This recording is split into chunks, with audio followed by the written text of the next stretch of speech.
Hello YouTube, welcome back to the channel. Didn't have a specific topic that I wanted to touch on, although I am kind of hashing out a few things that I'll be throwing in there. But there were a couple of videos that I'd been looking at. I did mention a couple on the live stream as well. So I thought, and I came across one probably just a couple of minutes ago as the time I'm recording this, that just this brand new video came up from Sports Card Radio, so I'm going to bring it to your attention. So what I'm going to do is I'm going to cover One Piece.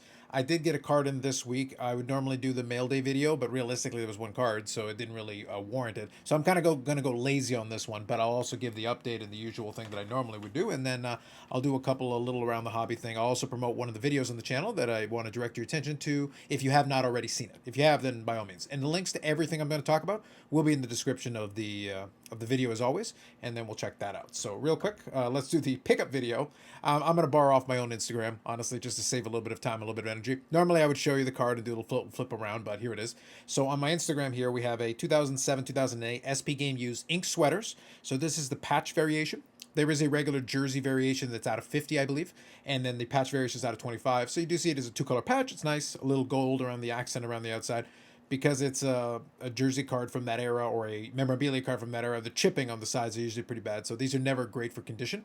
Overall, though, a nice looking card, and I believe it's a sticker autograph as well, from what I can remember here. I have to go look at the card again, but it's a sticker autograph, I believe. Numbered out of 25, decent card, and a fun addition to the collection, especially for the playing days. I'm always happy to add anything playing days, and anything numbered to 25 or less this playing days is always a nice bonus. So that's just one addition to the collection. It's been a couple of weeks, basically, since I added anything specifically, although I do have some stuff sitting at Chip My Cards, and I've got a couple of things that are sitting on ComC, probably about 20 or 30 cards, so we'd be definitely further ahead if that stuff was in hand, but that'll be over probably the next coming weeks. For now, that brings it to 2,385 different Mike Modano cards with 256 autographs, including the one obviously we're talking about, and 568 memorabilia, so it added to all three of those counts. Like I said, I got some stuff that probably will be coming in. I expect to be over 2,400 once I get some of that stuff in. It's dried up a little bit. Although, I will tell you that I was able to pick up a big card that I've been chasing, and when that one comes in, even if it's the only card in the mail day, when that card comes in, I will make a video about it because I think there's a story that's worth telling because I've been chasing that stupid thing. I got to play Captain Ahab for that stupid card because I gotten close a couple of times, but I haven't quite captured it. Anyway, so that's the pickup for it. Let's get into talking about some videos here. First, from my channel. This was a recent for this past week. I was talking team collecting, baseball, and content itself with Mike O. So a lot of you may be already familiar with Mike O. He's a pillar of the community. He's got a lot of great stuff on his own channel anyway. Great conversation. Mike was a great sport and coming on and chatting with me we chatted for almost an hour and a half. So it was a good conversation. If you have not already seen it, I'll include a link to it in the description. I would love for you to check it out and give us any thoughts you have. And I'd love to bring him back at some point and talk about a couple of other things, but it was a great conversation. And also, one thing that I was talking with somebody kind of to the side is that I don't have a specific schedule or cadence, but in the back of my mind, I'm kind of still developing a list of some folks that I would love to have on for conversations like this, talking to collectors, very similar to what I did here with Mike O, with Andy. She blinded me with refractors, and then from Jay as well. So, and it's been fun for them because in all three instances, I got to talk about kind of their specialty a little bit, which was fun because it expanded the channel because I don't want to just talk about the same stuff all the time. Mike here is a team collector. Andy does a lot of UFC stuff, and Jay is kind of non-sports and kind of very interesting, pop culture and various different types of things. All three of those conversations are not part of a series per se, but it's something that I definitely want to be able to do a little bit more of and talk to different kinds of collectors about some of the stuff they like to collect. So it's been kind of fun for me.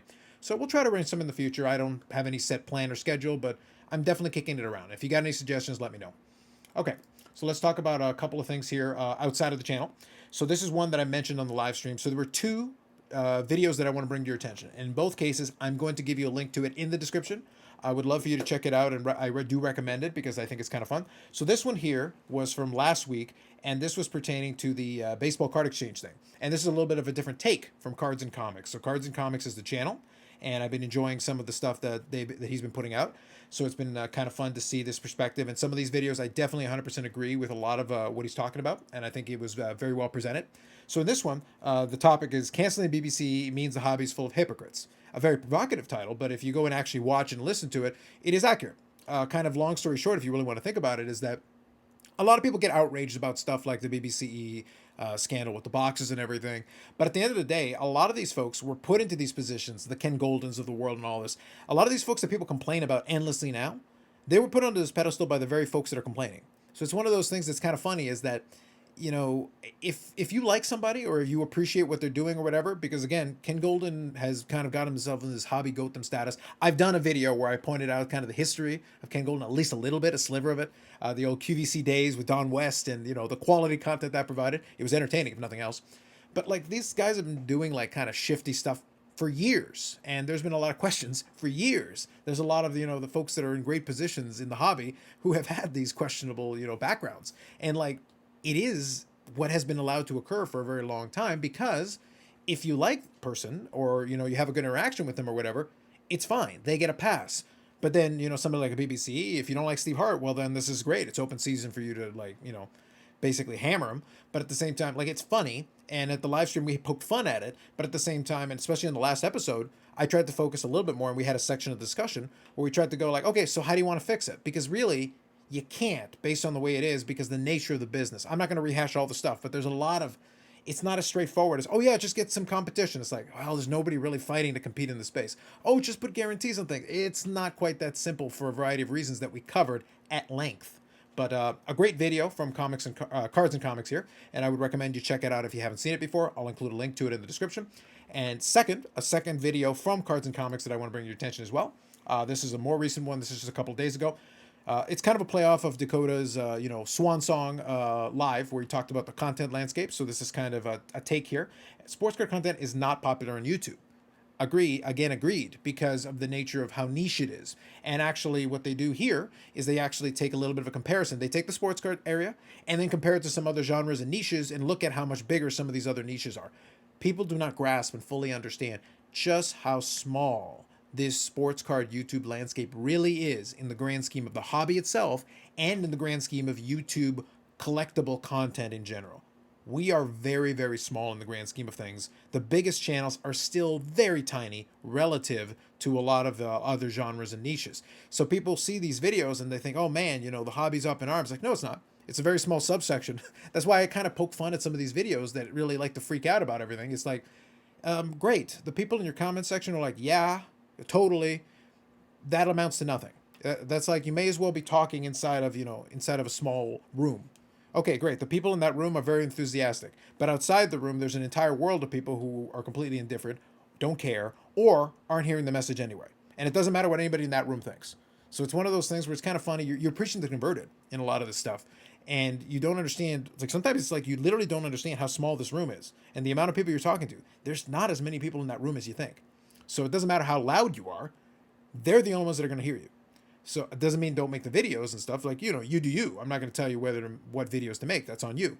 But at the same time, it's like, just kind of understand the relative scales that we're talking about here. But, to each their own. I think either way it was very well done, and another good set of commentary. And I love commentary in the space like this. So I do recommend it for you, and I'll include a link to that in the description as well. So here's the last one here that we're going to talk about. So this one's some Sports Card Radio. And for those of you who love to get outraged, here you go. Here'll be your latest du jour. I don't think it's going to have quite the carrying power of the BBC and a lot of the other stuff, but it's a new one. It's a fresh one here from Sports Card Radio. It's pertaining to an altered $54,000 Tom Brady card sold on Golden. So this one specifically is the Playoff Contenders Tom Brady card. And this is in a PSA 8, but based on a lot of these, this is kind of like what blowout cards did when they were getting the trimming scandal a couple of years ago. Those of you who remember, that also amounted to basically nothing.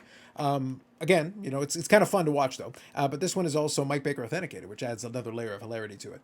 Anyway, so this card is a PSA 8, but going in and doing a little bit of an examination, and Sports Card Radio, to their credit, again, I want to give credit where it's deserved. So this video is well done. It's only about 4 minutes. It's fairly short, but in their description, they also give credit to a channel, and I want to make sure I get the channel on here. Bear with me.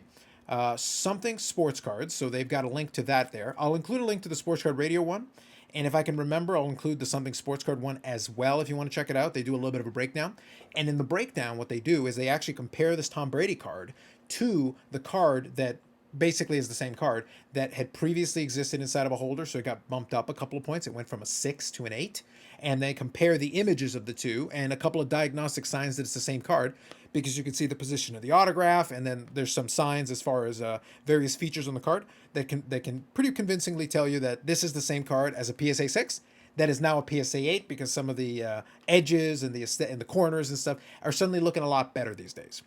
So as a result of that, this was sold, and now obviously we've got likely a very, very likely, like 99.999% accurate a doctored card that has been graded and sold for $54,000. So kind of a big deal there. I'll include a link to this in the description. If I can remember the Something Sports Cards, it's Something Sports Cards up here. But I'll try to include a link to this as well to give them both credit for talking about it. This Sports Card Radio brought it to my attention, but obviously the Something Sports Card also did a video on it, breaking it down. So a couple of things I wanted to bring to your attention there, a little around the hobby kind of deal, and recommending some videos to you, including one that hopefully you get a chance to check out. I'd like to promote it from my own channel, and some other ones that I want to promote from some other channels that I think are worthwhile on a Sunday. Anyway, so that's it for me this time around. Like if you like the video, subscribe to the channel if you haven't already. Always appreciate that. If you got any comments or thoughts, feel free to throw them in the comment section. Thanks very much. Have the good, beginning to your new week, and we'll catch you in the next one.